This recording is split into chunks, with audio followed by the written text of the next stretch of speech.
Welcome back to another deck profile video.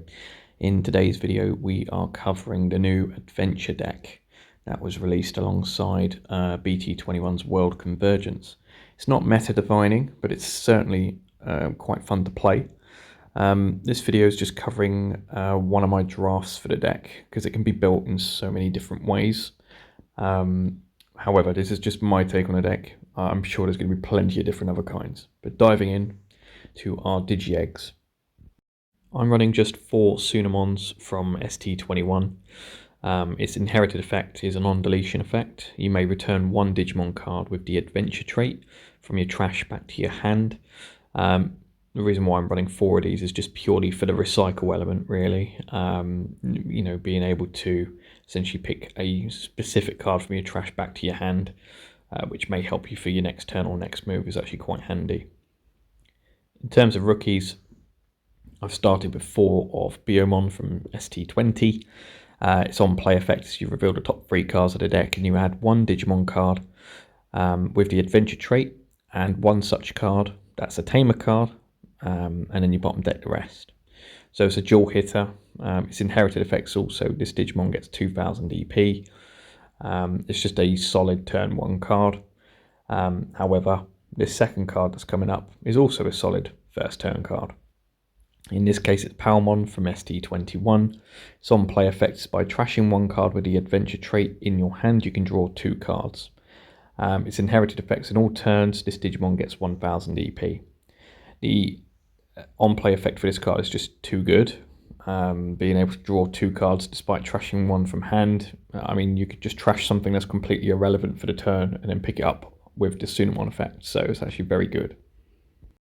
My last set of rookies is Agumon from ST20. It's got a your turn effect whilst your opponent has a Digimon with 10,000 EP or more, or you have Tamers that have 3 or more total colours. This Digimon can essentially warp Digivolve into War Greymon from your hand for a cost of 4, ignoring its Digivolution requirements. Its inherited effect is Reboot. You'll see why we're running 3 of these shortly as we reach our Megas. However, moving on to our champion level Digimon now. I'm running 4 of the Birdramon from ST20. It has both an on-play and when Digivolving effect. If your Tamers with the adventure trait have 3 or more total colours, this Digimon may Digivolve into a Digimon card with the adventure trait from your hand without paying the cost. Its inherited effect is this Digimon gets 2000 EP on a your turn basis. This is just a solid card generally, especially if you have those 3 colours for your Tamers on board, being able to warp Digivolve to the level 5. Similarly, I'm running 4 of Togemon, which is exactly the same effect. However, in this case, it's all turns inherited as this Digimon gets plus 1000 EP. But yeah, having 8 of essentially the same effect and being able to climb into the level 5 for 0 cost is actually very good. Because you'll see shortly why the level 5s are also very good for the deck, because it kind of combines with the effect of that. My last 2 champions is 2 of Kabuterimon from ST20. When Digivolving, if you have 1 or fewer Tamers, you may play 1 Tamer card with the adventure trait from your hand without paying the cost. Its inherited effect in this occasion is Piercing, which actually goes quite nicely with some of the level 6 Digimon that we're running in this deck. I was running 4 of this card at one point. However, it just a lot of the time I was Digivolving and I already had too many Tamers out, so I think 2 is a nice number. Next up are level 5s. Now this is a 4 of for this deck. On play when Digivolving, 1 of your other Digimon may Digivolve into a Digimon card with the adventure trait in hand without paying the cost. It's your turn effect, is once per turn, but when your other Digimon are played or Digivolve, if any of them have the adventure trait, 1 of your Digimon gains alliance for the turn and then 1 of your Digimon may attack. Similarly, it has an alliance inherited effect. The next 2 level 5s I'm running is Lilymon from ST21. Her on play and when Digivolving effect is suspend all of your opponent's Digimon with 5000 DP or lower, and then for every 2 colours that your Tamers have, return 1 of your opponent's suspended Digimon to the bottom of the deck. Similarly, she has the your turn effect once per turn, the same as Angelwoman's, where you give 1 of your Digimon alliance and then it may attack, so long as you've played or Digivolved a Digimon. The last two I'm running is Metal Greymon from the new BT21 set. Digivolve is still such a solid effect in this game at the moment, but essentially on play when Digivolving, one of your opponent's Digimon gets Digivolve -1 for every 2 of your Tamers colours. It's again same alliance effect in regards to the your turn effect, and it also comes with the inherited alliance as well. So it goes very well for aggression. Moving on to our level 6s then. So War Greymon Ace is a very, very good card in this deck. On play when Digivolving until the end of your opponent's turn, for every 2 colours that your Tamers have, their Digimon effects don't affect one of your Digimon. Second when Digivolving effect is also a when attacking, but delete one of your opponent's lowest DP Digimon. It's a really good card generally, and it can be a good board clearer with the right setup. But yeah, easily a free off in my opinion. The next 2 I'm running is the new promotional War Greymon. Essentially, it comes with security attack +1 and blocker.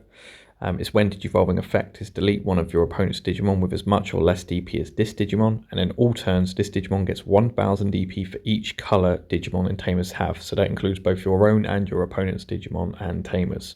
This goes really well with the Agumon, especially with the reboot effect. But yeah, solid 2 of. I am running just a 1-off of Metal Garurumon Ace, purely for the bottom deck effect really, but on play when Digivolving, return one of your opponent's level 4 or lower Digimon to the bottom of the deck. For every 2 colours that your Tamers have, you increase that level by 1. When attacking, you may play 1 level 4 or lower Digimon card from your trash without paying the cost. So again, if you want to try and build the board, by all means, it's a solid card to have. But my focus is primarily on the War Greymons. Next up, we have our Tamers now. So in this case, we've got Sora and Kari. Start of main effect, if you have a Digimon with the adventure trait, you gain 1 memory. Your turn effect, when any Digimon cards with the adventure trait would be played from your hand, you can suspend this Tamer to reduce that cost by 1. And then naturally the security effect, like all Tamers, you get to play this card without paying the cost. But yeah, good 2-off to have, just generally. The next 2 we're running is Jokido and Mimi. This is exactly the same as the Sora and Kari you just saw a second ago. So start of main, if you have a Digimon with the adventure trait, you gain 1 memory. And then similarly, the your turn effect is when you would play a Digimon with the adventure trait, you can suspend this Tamer to reduce it by 1. Ultimately, you're going to be splitting up a lot of these Tamers just to try and maximize the amount of colors that you can put in play to maximize all of your other effects in the deck. The next 2 I'm running is Tai and Izzy. Again, in this case, it doesn't gain you any memory.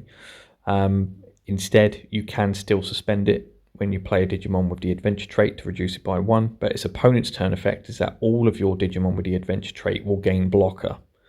This is a good early game Tamer to have, especially if you want to be on a defensive, if you're bricking slightly. But yeah, it's just a solid 2-off. And then the same applies for the Matt and TK, whereas in this case, you can still suspend this Tamer to reduce the play cost by 1, so long as you're playing a Digimon with the adventure trait. But in this case, your turn effect is instead of giving your Digimon blocker, all of your level 5 or higher Digimon with the adventure trait will gain rush instead. So this is a very handy card as well, either early or late game, depending on what it is that you're preparing to set up. But that's it for our Tamers. I'm now moving on to our option cards. So I'm running a full playset of our Courage United. The main effect is you just draw 2 cards. All turns, when any of your level 5 or higher Digimon would leave the battle area, you can activate Delay, which allows you, you may play 1 level 5 or lower Digimon card with the adventure trait from your hand without paying the cost. Security effect, you just place this card in the battle area. This is a really good defensive card, and especially if you want to keep Digimon in play. The last 3 option cards I'm running is Believe in Our Friendship, which is a main effect to reveal the top 3 cards of the deck, and you add 1 card with the adventure trait among them to your hand, bottom deck the rest, then you place this card in the battle area. In this case, it acts a lot like a memory boost because its main delay effect is gain 2 memory, which certainly helps in this case because I'm not running any of the memory set of Tamers for this deck. But that's it. That's our 50 card deck. So the deck profile is on the screen now. This deck can be made in so many different ways. I don't think I'm yet to see any of these decks ever actually being the same as someone else's. But yeah, this is just my take on the deck. It's a Wargame on top end in not so many words. But as always, thank you very much for watching the video. It is appreciated. Like the video, subscribe to the channel, leave your comments below, and I'll catch you all in the next one.